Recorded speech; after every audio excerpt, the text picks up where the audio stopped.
Mesdames et messieurs, bonsoir. Au sommaire de notre édition spéciale ce soir, une nouvelle fois, Skira. Faisons le point sur la situation actuelle.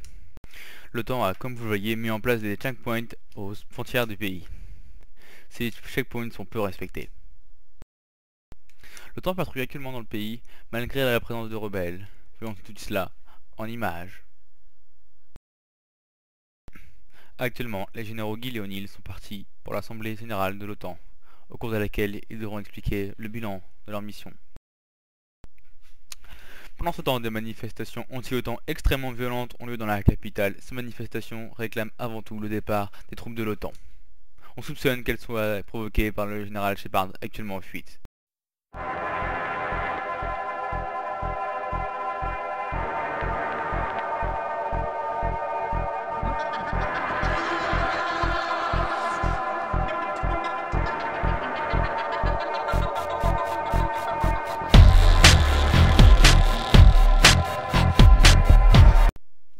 Le général Petrov, commandant en chef de l'OTAN, a déclaré que Skira recevrait de l'aide humanitaire et matérielle. Cette aide devrait servir à reconstruire le pays et à effacer les dégâts causés par l'ex-dictateur, le général Shepard, toujours en fuite, je vous le rappelle.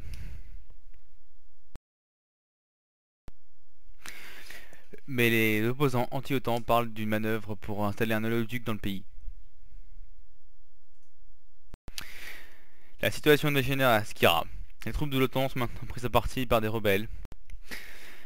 Ces rebelles, soutenus par le général Shepard, sont armés de RPG et n'hésitent pas à s'en prendre aux véhicules blindés ou aux bâtiments administratifs mis en place par la force d'interposition qu'est l'OTAN.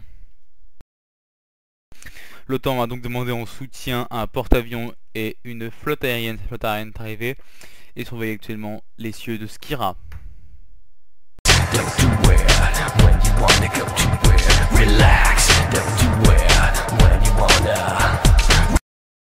Le président américain Barack Obama a déclaré aujourd'hui qu'il soutiendrait toujours la cause de l'OTAN à Skira.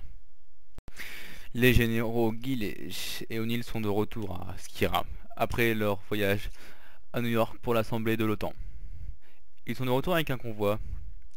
Les rebelles soupçonnent ce convoi d'être une nouvelle arme.